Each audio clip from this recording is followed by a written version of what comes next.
Salut à tous, dans cette vidéo on va apprendre comment donner de la physique à nos éléments sur DaVinci Resolve. Alors qu'est-ce que ça veut dire d'implémenter de la physique? On va avoir par exemple un trait qu'on a tracé dans notre espace 2D et qu'il y a quelque chose qui va tomber dessus, ça va tout simplement rebondir. Donc c'est comme ça qu'on vient ajouter de la physique, par exemple de la gravité, de l'élasticité, du bounce, peu importe. On va apprendre comment reproduire ça sur DaVinci Resolve. Vous allez voir que c'est pas très compliqué, juste on va devoir utiliser un nouveau système. Donc il existe le système 3D, le système vectoriel, etc. etc. Là on va utiliser le système de particules. Chaque système a une lettre ou des lettres, par exemple 3D, c'est la lettre 3D, le système vectoriel c'est la lettre S, et là le système particule c'est la lettre P. Et donc c'est parti. Donc là comme d'habitude on va venir chercher une composition fusion, on va venir mettre ça sur notre timeline et on va venir se rendre dans fusion. Maintenant ce qu'on va venir faire pour que ça soit simple, ça va être de venir prendre un background qu'on va venir mettre en blanc, mettre ça dans le viewer, et là on va venir donc tracer la forme sur laquelle nos objets vont rebondir. Je vais venir prendre un background, ensuite un polygone, je vais venir connecter ça, et là je peux venir tracer n'importe quelle forme. Donc on va venir tracer une forme, voilà, comme ça pour qu'on voit bien que ça réagit à ce qu'on fait, et ensuite on va venir augmenter la largeur de bordure. Une fois qu'on a fait ça, on va pouvoir venir donc créer les éléments qui vont venir rebondir, et justement là on va venir créer donc des particules. Pour créer des particules, on va devoir venir chercher, comme j'ai dit, le système des particules en P, et donc celui qui vient créer des particules, il s'appelle pi emitter. Donc on va chercher pi emitter, juste là. Et comme tout système, il a toujours un render. Donc le render 3D ou le S-render pour le système vectoriel, là c'est la même chose, puis render. On ajoute ça, et là on va venir déjà créer le style de nos particules. Donc la première chose là, c'est que vous voyez, on a l'option 2D ou 3D dans notre render. Moi j'ai pas envie que ça soit en 3D, donc je vais venir chercher 2D, parce qu'on va faire donc l'animation en 2D. Et maintenant là, vous voyez, nos particules elles sont très petites. Plus on avance, plus elles augmentent, mais là on les voit presque pas. Donc on va venir changer le style. Donc pour ça on vient dans pi emitter, et on vient dans style. Maintenant on va venir chercher bitmap, et quand on vient chercher bitmap, vous voyez que ici il y a une flèche. Cette flèche, en fait, on peut venir relier un objet qu'on a créé à l'intérieur et ça donnera le style de nos particules. Par exemple, là, je vais venir chercher un background avec une ellipse. Je vais venir mettre ça en rouge. Là, je vais venir baisser la taille comme ça et je vais venir connecter ça au pi emitter. Donc, je mets ça dans le viewer et là, vous voyez que donc mes particules, c'est ce que j'ai créé. Bien évidemment, ça, on peut lui donner du style. Par exemple, on va venir ajouter du glow. Vous voyez que là, ça va réagir. On peut faire vraiment beaucoup de choses. Mais là, on va laisser quelque chose de basique pour la vidéo. Maintenant, une fois qu'on a fait ça, un autre souci, c'est que vous voyez, ça augmente dans le temps. Moi, j'aimerais en avoir à peu près 10 à 20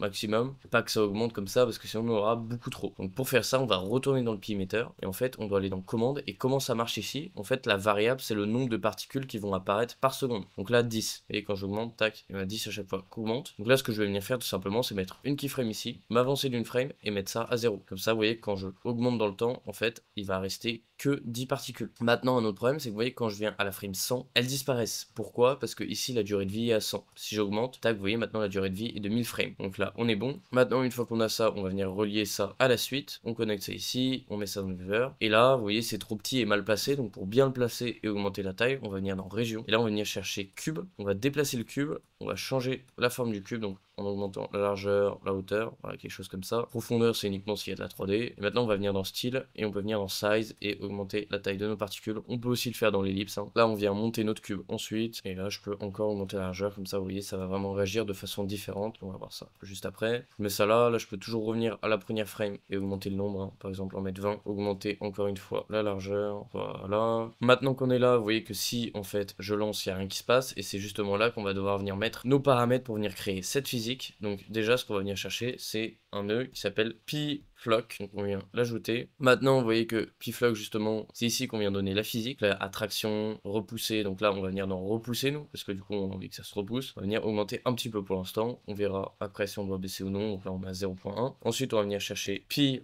directional force, on lance, et maintenant, vous voyez, tac, quand je viens lancer, avec le pi directional force, mes particules vont tomber. Pourquoi? Parce que là, elles vont suivre la direction que j'ai mis, donc là, j'ai mis l'angle à 90, donc en bas, vous voyez, tac, si on change l'angle, vous voyez, ça va aller dans un autre endroit, donc là, on va laisser la valeur de base pour que ça aille en bas. Et maintenant, on va venir donc chercher le nœud qui va nous permettre, en fait, de, tac, venir faire en sorte que ça se bloque ici. C'est le nœud qui s'appelle pi bounce, donc celui qui est juste là, on ajoute. Et maintenant si je lance, il n'y a toujours rien qui se passe, c'est normal. Il va falloir que j'aille dans région. Donc, pareil, la région c'est ce qui va nous permettre d'indiquer sur quoi ça va venir en fait se heurter. Et donc là dans région, je vais venir chercher Bézier et ça va me permettre en fait de venir taper ça. Donc là si on vient chercher Bézier, vous voyez que ensuite on va avoir quelque chose pour faire un tracé. Et donc là, on peut venir par exemple, tac, vous voyez, tracer exactement la même forme que j'ai fait juste avant. Tac, tac, tac, tac. Et ensuite si je lance, vous voyez là ça a bien marché. Maintenant si on regarde, quelquefois vous voyez ça passe en dessous. Pour pas qu'il y ait ce problème, on va venir dans décalage Y et le monter un petit peu. En fait, on va venir, voilà, vu qu'il y a une marge d'erreur, augmenter ça comme ça là, vous voyez, ça reste. Maintenant, une autre méthode qui est peut-être plus précise, c'est au lieu de venir chercher Bézier, venir chercher bitmap. Donc là, vous voyez maintenant, tout va tomber. Et quand on vient chercher bitmap, c'est pareil, là, il y a une flèche qui apparaît. Et donc, en fait, ce qu'on va venir faire, c'est qu'on va venir prendre donc cette forme-là et la connecter à l'intérieur. Donc, pour faire ça, ma forme, elle est juste ici. Donc, je vais venir prendre le background, connecter ça là, mettre ça dans le viewer. Et là, si je lance, tac, vous voyez, c'est directement connecté à la forme. Pareil, vous voyez que là, il y a une petite marge d'erreur. Donc, en fait, ce qu'on peut venir faire, c'est jouer avec les paramètres qui sont ici pour essayer de rendre cette marge d'erreur moins grosse. Maintenant, si vous voulez quelque chose de beaucoup plus précis, le Bézier est sûrement mieux. Le bitmap, c'est vraiment la facilité pour aller vite. En tout cas, si vous avez aimé cette vidéo et que vous voulez progresser sur DaVinci Resolve, devenir monteur professionnel et pouvoir vivre de votre compétence, le meilleur moyen, c'est de faire un accompagnement personnalisé avec moi. Dans la description, il y a un lien vers mon formulaire. Vous y répondez, ensuite je vous contacte. Je vous prends du niveau 0 jusqu'au niveau pro. Maintenant, si vous voulez progresser, mais en communauté, c'est aussi possible. Pareil, dans la description, il y a le lien vers mon serveur Discord. À l'intérieur, il y a une vidéo qui va vous expliquer les différents retours de membres, comment fonctionne le serveur et différents types d'abonnements. D'ailleurs, je viens tout juste de créer un abonnement à 200 €. Le prix va très vite augmenter. Donc, si vous êtes intéressé, rejoignez le Discord dès maintenant. Et donc voilà, deux offres, une très personnalisée, une en groupe, une avec abonnement, une sans abonnement. Et en tout cas, si vous avez aimé cette vidéo, n'hésitez pas à liker et vous abonner. À bientôt.